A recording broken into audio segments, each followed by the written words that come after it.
안녕하십니까. 거꾸로 투자하는 쇼킹 부동산입니다. 속보 도심공공주택복합사업 2차 후보지 발표 시작해보겠습니다. 자, 현재 정부에서 추진하는 아파트 공급 확대 방안은 투트랙입니다. 먼저 신도시 정책이죠. 3기 신도시를 비롯한 대규모 신규 택지를 통해서 63만 호가 지정이 됐습니다. 문재인 정부 들어서. 그리고 이번 달 중으로 이 63만 호 중 수도권 신규 택지 11만 호가 최종적으로 발표가 될 것 같습니다. 자, 경기도만으로는 주택 공급에 한계가 있기 때문에 서울 지역도 대규모로 공급의 필요성이 있다 해서 작년부터 대도심권의 정비 사업을 통한 공급 확대 방안이 나왔고, 총 발표된 공급수는 34만 호로 지금 계획이 잡혀 있습니다.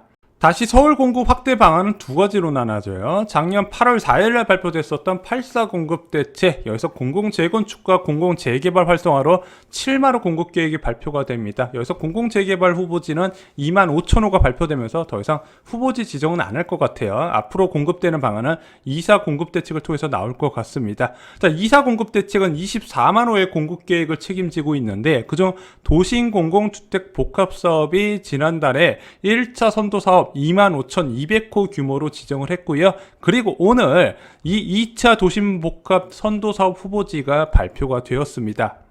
자, 공급 계획이 자주 나오는 것 같네요. 얼마 전에도 2만 호 공급 어쩌고저쩌고 했던 것 같은데 이번에도 또 공급 계획이 나오네. 최근에 국토부에서요, 공급과 관련돼서 매주 브리핑을 진행을 하고 있습니다. 여기서 신규 공급 계획을 발표하고 기존 공급 계획 추진 현황까지 같이 공개를 하고 있어요. 지속적인 공급 계획 발표는 무주택자의 패닉 바잉을 막는다. 그래서 현재 부동산 시장 안정세에 여러 요인이 있지만은요, 2사 공급 대책도 좀 영향이 있다. 언론에서 이렇게 분석을 하는 것 같습니다. 자, 우선 오늘 발표된 도심공공주택복합사업 2차 선도사업 지역 살펴보겠습니다. 지금 1차로 25,200호가 지정됐는데 2차로 12,851호가 지정됐습니다. 강북구에서 11곳, 동대문구에서 2곳, 총 13곳의 구역이 지정이 됐고요.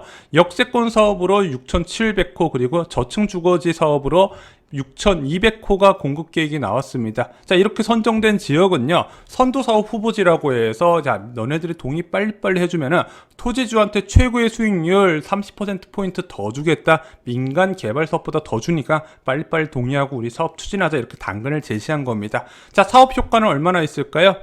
민간 사업 추진 대비 용적률이 56%포인트 상향되고요, 공급 세대수도 1.3배가 증가한다고 합니다.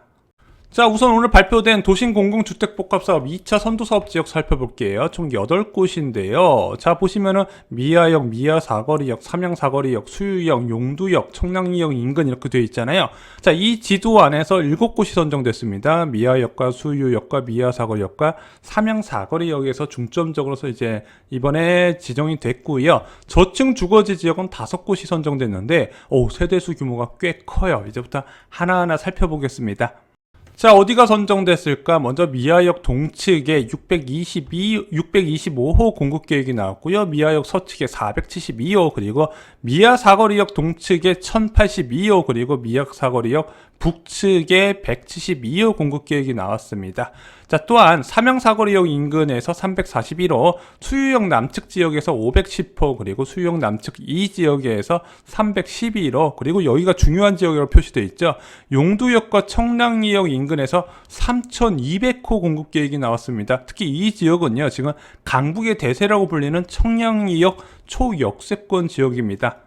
자, 저층 주거지 사업은요, 수유 12구역이 있습니다. 2696호가 지정이 됐고요. 미아 사거리역 송충역 주민센터 인근에서 922호, 청량리동 주민센터 인근에서 1390호. 와, 청량리역 주변에서 공급이 많이 되네요. 여기 토지주분들 대박 났습니다. 미아 16구역에서 544호, 그리고 삼양역 북측에서 588호가 지정됐습니다. 다 위치 괜찮아 보이죠?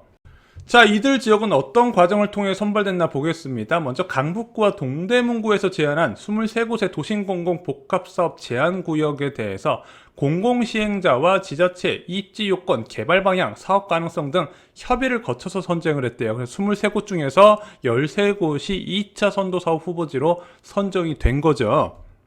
자, 그럼 2차 발표 선도사업 후보지 13구역의 평균 사업 효과 볼게요. 평균적으로 세대수가 현재 445세대인데요. 이것을 민간 재개발하면 738세대밖에 못 늘어나는데 3080 사업으로 989세대, 거의 1000세대 가까이 늘어난다고 합니다. 현행 대비 2.2배가 증가하게 된다는 거예요. 근데 이 현행 있는 주택수도 아파트가 아니죠. 노후화된 이제 빌라나 뭐 단독주택 이런 형태잖아요. 자, 그러면 그것이 다 없어지고 아파트로 극대화되게 늘어나는 효과가 있더라. 한마디로 아파트 많이 늘어나지, 함부로 아파트 사면 안 되겠지, 이런 신호를 정부에서 주고 있는 겁니다.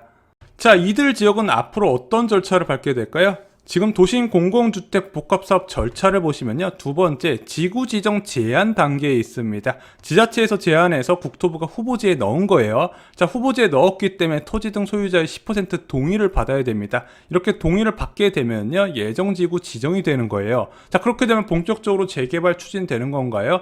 그렇지는 않고요. 또 다시 1년 안에 토지 등 소유자의 3분의 2 동의를 받아야 됩니다. 이게 굉장히 어려운 부분이거든요. 만약에 1년 안에 토지 등 소유자의 3분의 2 동의를 못 받게 되면 예정 지구가 해제가 됩니다. 근데 지금 여기 후보지 발표한 곳이요, 주민들의 이제 의욕적으로 추진 의사가 많은 지역을 중심으로 하기 때문에 제가 볼 때는 뭐 포기하거나 이런 지역은 그렇게 많지는 않을 것 같아요. 자, 그리고 몇몇 전문가들이나 보수 언론들이 야, 이게 강제 수용 논란이다, 이런 이야기를 해요. 원래는 정비사업에서 4분의 3 동의를 받아야 되는데 이거는 3분의 2 동의를 받으니까 문제가 있다, 야, 나머지 3분의 1에 강제 재산 침탈 행위다, 이렇게까지 이야기를 하는데 1년 이내에 3분의 2 받아야 되는 거잖아요. 훨씬 엄격한 조건이다, 이렇게 생각하시면 될 것 같습니다. 자, 후보지 접수 현황도 공개됐습니다. 현재까지 지자체 제안을 통해서 362곳, 그리고 민간 제안을 통해서 70곳 등 서울 수도권 및 광역시에서 총 432곳이 접수가 됐답니다. 지금 432곳 중에서 34곳이 선정된 거예요. 아직도 400곳 가까이 남아 있다고 합니다. 근데 이게 지금 계속해서 접수가 진행되고 있어요. 왜냐면은 1차 발표 당시에 331곳이 있다고 그랬는데 2주 만에 91곳이 추가로 접수됐다는 거잖아요. 계속해서 지자체에서 우리 구역 이 사업 추진하게 해달라고 지금 제안이 들어오고 있다고 하는 겁니다. 자, 서울 지역에서는요, 이제 283곳이 접수됐고요. 그 밖에 경기도에서 19곳, 그리고 인천에서 27곳, 대전에서 13곳, 부산 17곳, 대구 2곳, 광주 1곳 등의 순서입니다. 그래서 2021년 공급 목표 65,000원을 무난히 달성할 것 같고 오히려 더 추가로도 나올 수 있다고 생각이 되고 있네요. 자, 현재까지 나오는 후보지를 종합하면요, 총 65,248호가 선정됐습니다. 전체 공급 목표 34만호에 19.1%가 달성됐습니다. 자, 이 대책이 2월 4일 발표됐죠. 오늘 날짜가 4월 13일이죠. 와, 2달 만에 이렇게 많이 발표가 됐네요. 그래서 원래 이 이사 공급 대책 나왔을 때 굉장히 회의적으로 보셨던 분들이 많이 있었거든요. 근데 지금 이제 과거에 박원 서울시장 당시에 이 해제된 구역들이 워낙 많고 그 해제된 구역에서 다시 정비 사업을 진행하기 희망하는 열망이 너무 강하기 때문에 이것은 공급 목표가 오히려 초과 달성될 가능성이 있다, 여러 번 말씀을 드렸습니다. 자, 오세훈 서울시장이 과연 협조할까? 이렇게 지정한 거 결국엔 서울시에서 승인을 내줘야 되거든요. 서울시장이 승인 권한이 오세훈 서울시장한테 있는데 오세훈 서울시장은 민간 공급 방식을 선호해요. 자, 공공하고 민간 공급하고 뭐가 다르나요?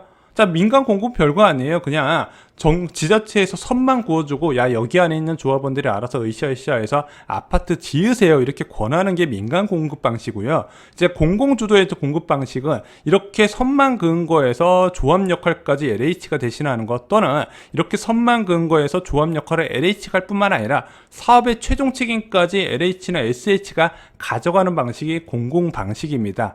근데 이건 사업 시행 방식의 차이일 뿐 오세훈 서울시장이나 국토부나 서울 지역의 아파트가 크게 늘어나야 된다는 것은 공감대가 형성되어 있는 부분이에요. 제가 볼 때는 서로 협조해서 잘 진행될 것 같습니다. 자, 공공개발 방식의 협조를 이끌어내고요, 오세훈 서울시장이. 그리고 오세훈 서울시장이 추진하는 민간 재건축의 규제 완화도 일부 협조할 가능성이 있다서 양쪽에서 윈윈할 가능성 충분히 있다, 지난 영상에서 말씀을 드렸습니다. 자, 지난 3월에 1차 선도 사업으로 판교 신도시 규모의 공급 계획이 발표됐었는데 2주도 안 돼서 다시 가밀지구 규모의 공급 계획이 발표됐습니다. 자, 앞으로 서울 지역에 공급 부족하다는 얘기 한동안 나오진 않을 것 같네요. 자, 얼마나 SH나 LH가 서둘러서 사업을 추진할지 그 부분까지 저희가 확답은 드릴 수는 없지만 지금 모델이 착실하게 추진된다면 과연 제가 볼 때는 기대 이상의 공급 효과가 나타날 수 있을 것이고 3기 신도시와 더불어서 시너지 효과도 강하게 나올 거라고 생각합니다. 좋아요, 구독, 공유 꼭 부탁드립니다. 감사합니다.